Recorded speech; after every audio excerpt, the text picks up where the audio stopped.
Should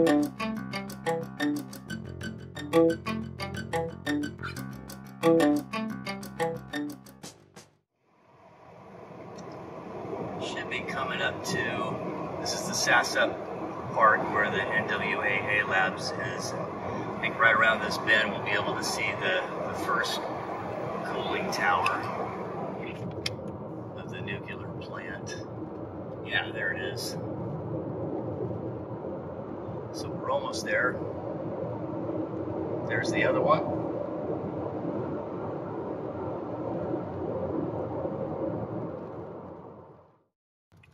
All right, here we come into the SAS-up Business Park. So the towers, they look big, but what's interesting is as you approach them, especially on foot, it just takes forever to get to them. They're, it's hard to tell how big they are, but they're about 500 feet tall. Just to give you an idea, that's pretty massive. And again, this was never completed, it was never commissioned. And NWAA Lab is right up here to the left.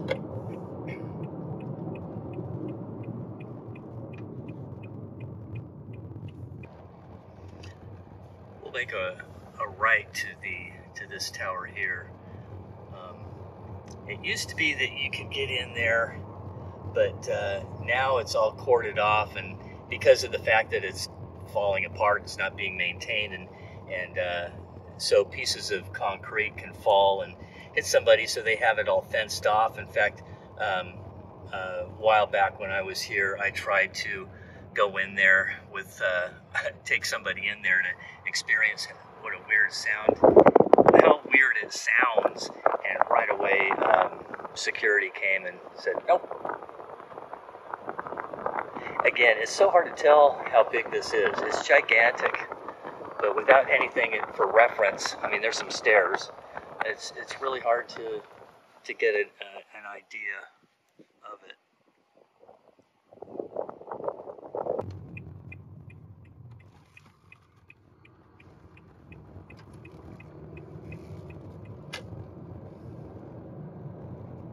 It is to our right now.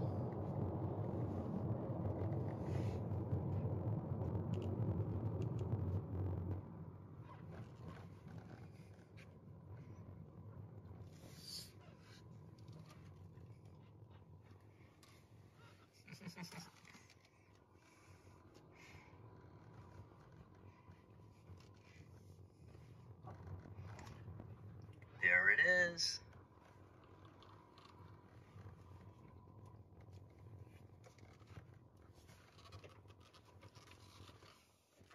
Ooh. We have arrived.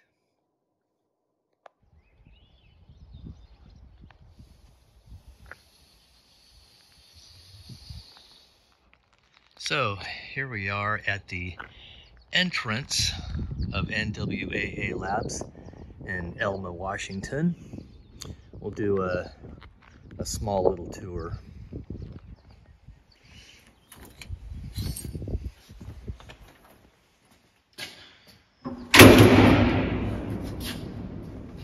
Give you an idea of how thick the walls are in each of the interiors, separated by about 40 feet, is 5 feet of concrete wall with, I believe, 9 layers of 2-inch rebar.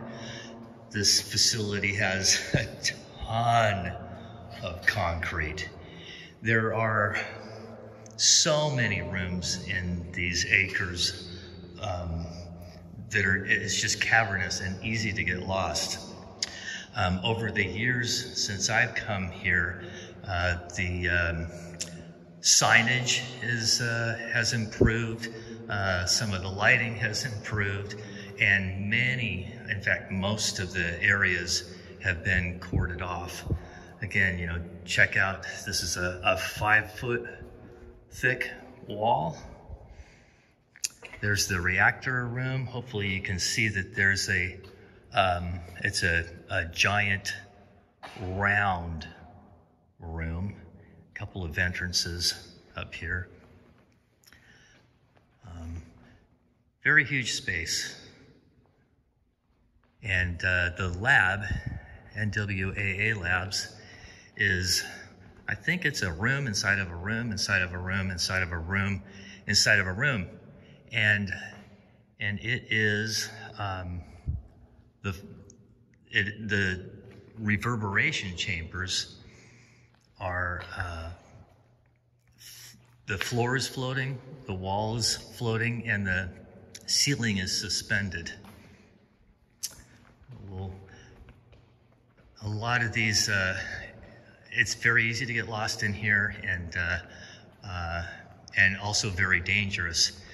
The special forces have used this facility for practicing warfare, you know, and as I understand it, 2 or maybe 3 guys have died. I think 1 disappeared, and I think 2 fell into, there's a giant lake way below us. So we're at ground level here, and there is a lake that is 40 feet deep that is under us.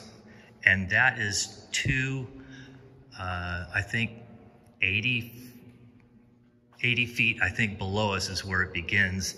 And then it's another 40 feet deep. Should something happen to the reactor, then it would fall into the lake and cool. So again, all this, all these directions, all the painted way is all pretty new. None of this was here. I've been here, I'm not sure how many times over the years. The place opened up in 2010 or 2011. And we'll go up to the next floor up.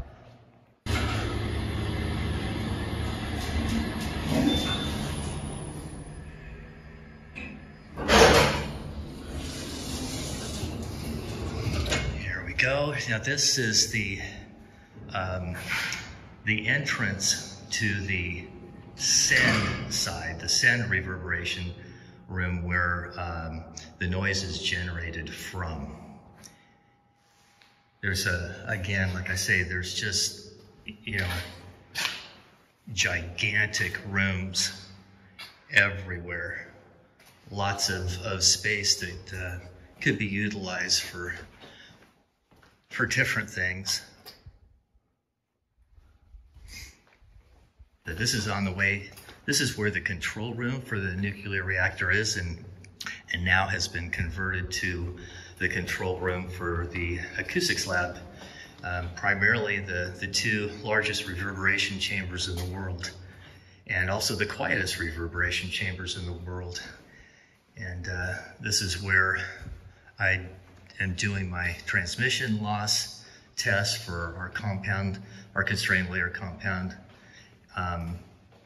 And where you would do noise absorption test, sound power, things like that with a reverberation chamber. And this is the entrance to NWAA.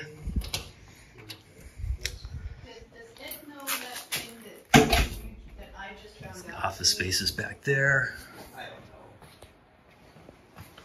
Okay, so this is the control room where Ron does his stuff. This is all the equipment that fires it up. There's Ron himself, yep, Ron Sauro. And this was the control room on the other side of this glass, right? Where the nuclear control room facility was. And so I'll show you a little bit around the shop area. Staging here. Things can be brought from the floors below down here. This used to be opened at one point when I was here, and it was super scary. You do not want to step through, or it's, I think, 80 feet down to concrete. This is the shop where wall assemblies like mine were built and then stored in here. They have to cure for 30 days. So all kinds of things can be built here. He also has, he tests headphones inside this facility. Take a look. Yeah, it is open. Oh, that's right, it's a room inside of a room. Little headphone rig there.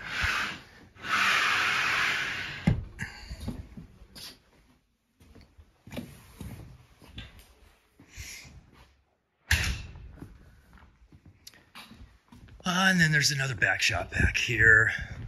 Some table saws and all that kind of stuff. And as you can see, the rooms just go on for miles. This floor, Ron had to build.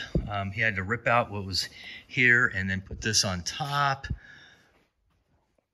And then you can see in the far distance the receive side reverberation chamber, which is where your product would be put if you're doing an absorption test, or simply on the other side of the opening if you're doing a wall assembly test like I was, an E90 transmission loss.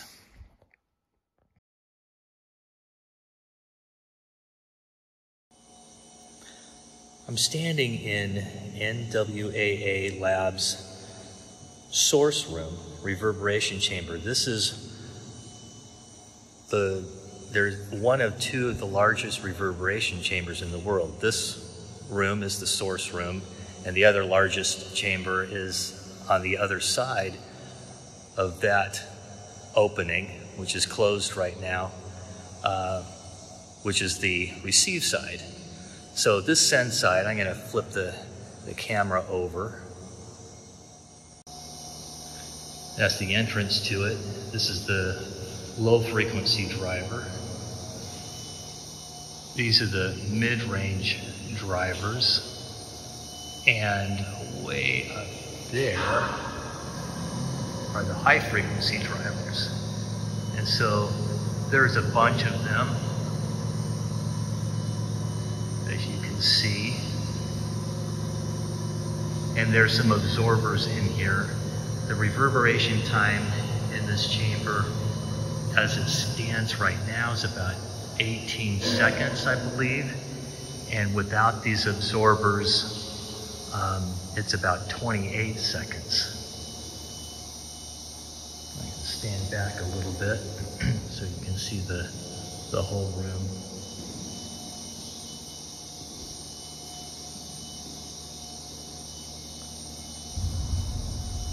It's like impossible to get the whole room. It's too big. I'll give you an idea.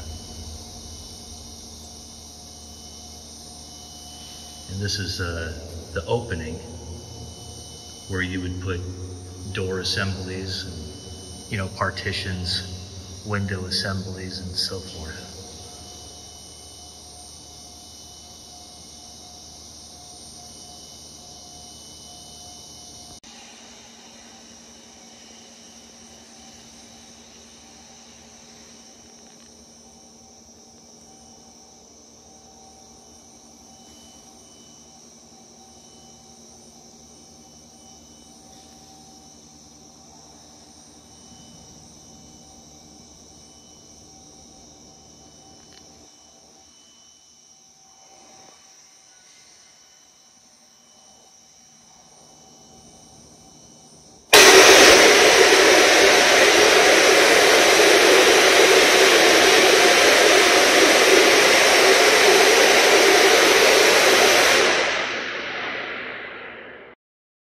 This is the other side of that opening where you would put your test materials, your partition, and check the transmission loss going from the other side of this wall, which is filled right now, which is called the send or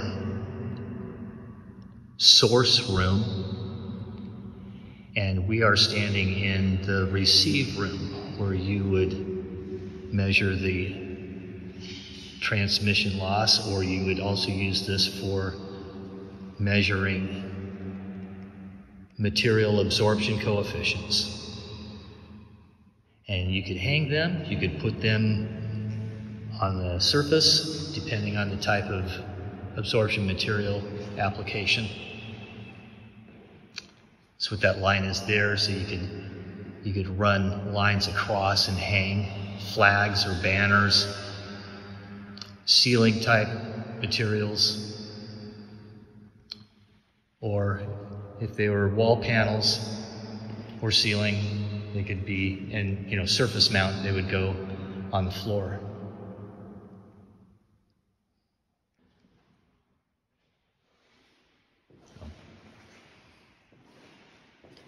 This is the other side of the entrance.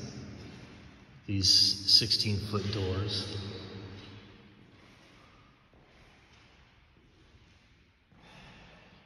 Humidifier.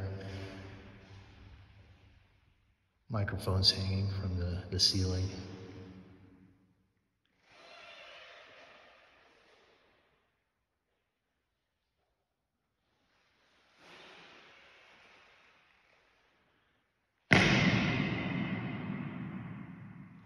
Long reverberation times.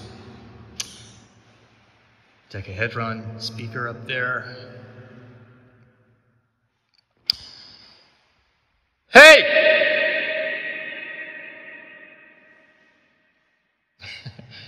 Sounds pretty neat. Low!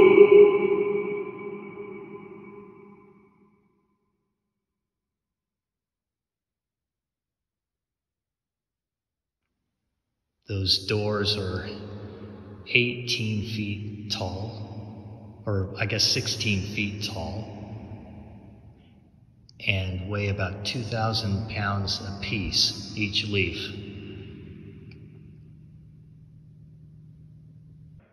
We're going to close the door. It sounds pretty good.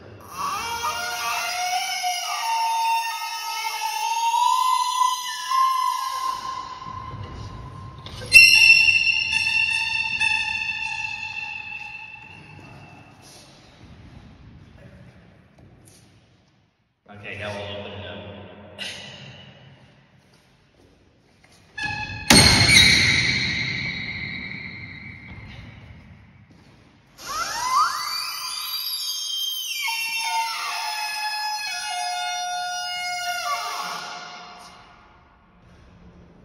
Cool.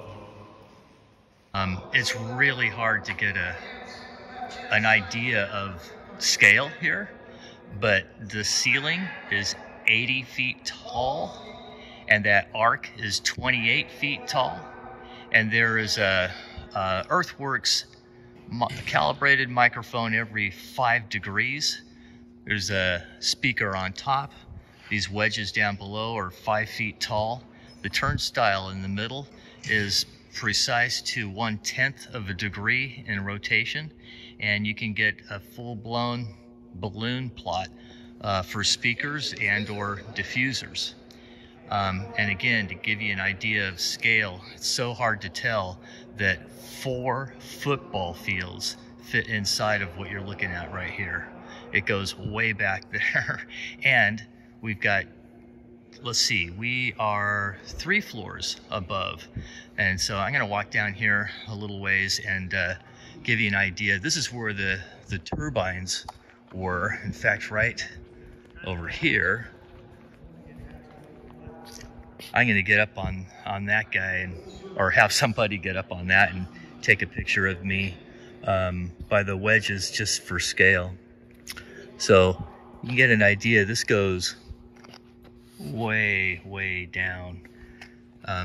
This railing here didn't used to be here. There we go, and get a better idea. And there's still plenty of trip hazards around.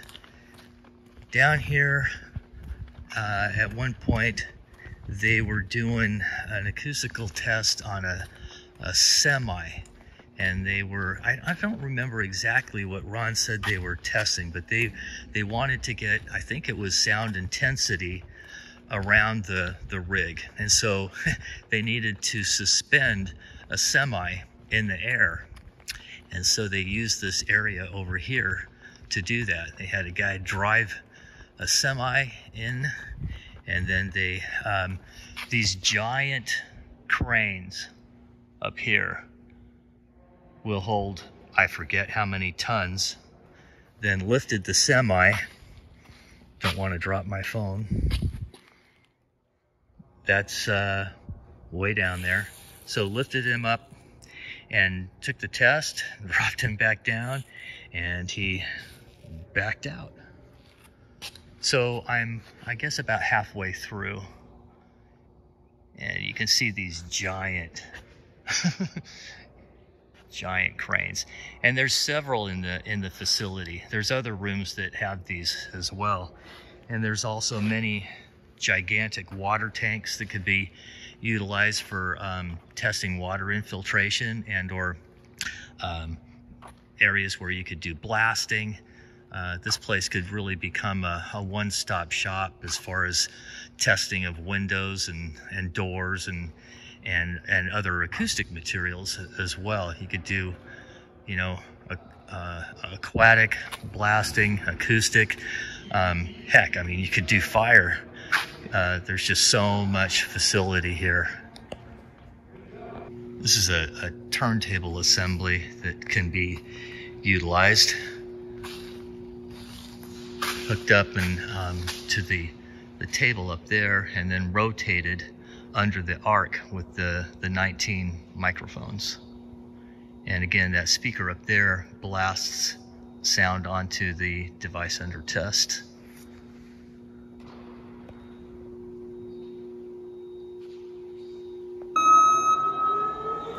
This is the control room that didn't used to exist, and gosh, in the wintertime it would be cold.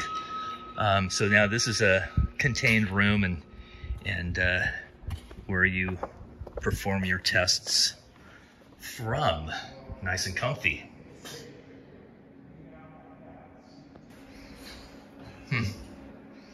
Yeah, this is from inside the control room, and just a perfect perspective. So, nice. Okay, I'm heading out for the day, and I can see that the lights are coming on for me. The place can be pretty creepy, and there's weird noises, and they're very reverberant. And so anyway, I know in the past I've been sneaking around, crawling around, and in the dark and these spacious areas where you can't see very well, and you could probably freak yourself out if you allowed yourself to. So I'm not sure. I guess maybe I'm not moving fast enough. There we go. So here's that big spot, big opening for the reactor room. One of two. And the other one's right up there. And there's my exit. So that's it. Tour of the facility. This is a more reverberant room, as you can hear. And you'll hear the change of my voice as we enter the outside, and it becomes no longer reverberant. There it is. And the tower again.